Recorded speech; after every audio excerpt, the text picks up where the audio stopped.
This is an updated tour of the ferret's new cage that we've had for, I guess, a little shy of a year, because I got it right after I bought my PT Cruiser, because then I had room to go pick it up from the shelter. Gave it to me.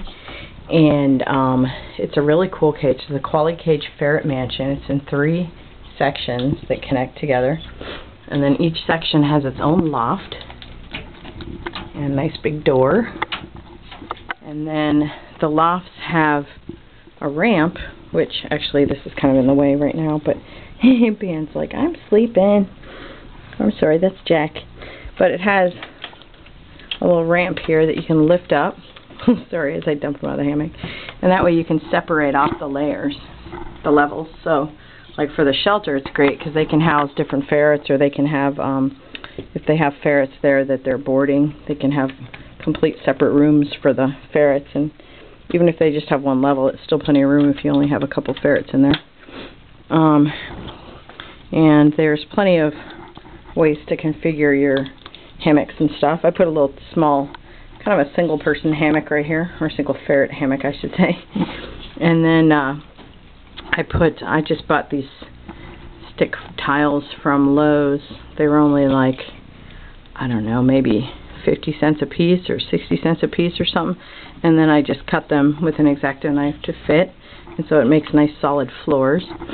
And then we got a big hammock down here. And then got a couple of the snuggle barrels. Those are by somebody I know.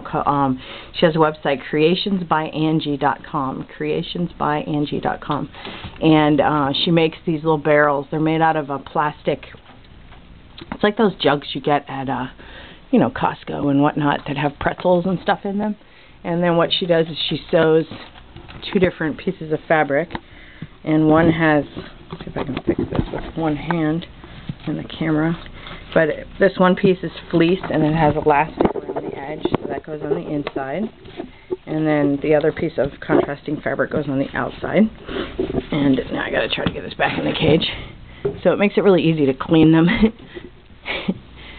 And another cool thing about this cage, since there's so much room, there's actually my 5 here and 2 guest ferrets that I'm babysitting for the weekend, or ferret sitting.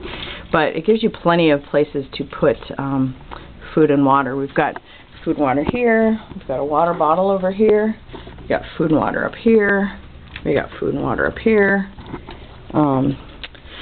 Anyway, let's go continue our tour.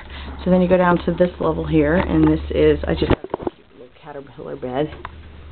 And again, you can lift this up and separate off the level. This is helpful too, because if you want to clean the cage or change the litter while the ferrets are still in there and you don't want to wake them up, or you don't want to, well, you can still wake them up, but anyway, if you don't want them to escape while you're doing that.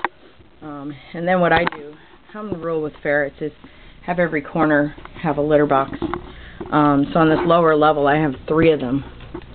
And then in the 4th unused corner, I'm not sure who does it, but once in a while somebody poops right there, so I put newspaper. And then I put newspaper on the floor because sometimes they miss, but it's really easy to just scoop the litter. And then to keep the litter boxes in place, I have these clamps you can buy at any hardware store. And then I use the wood stove pellets. If you guys don't know about that, it's the absolute best thing to use for litter, whether it's for ferrets or for cats. It's just made of recycled sawdust. It's like a byproduct of the lumber industry. They make them into these nice little pellets. I'm only touching this because I just put this in here.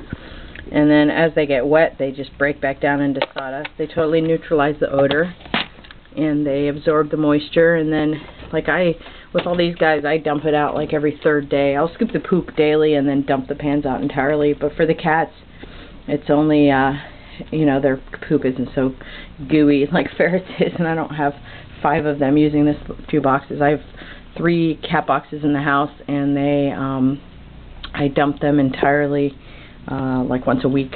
But the wood stove pellets are super cheap. You buy them in 40-pound bags and only cost about $5. You can find them at Home Depot, Lowe's, different home stores like that.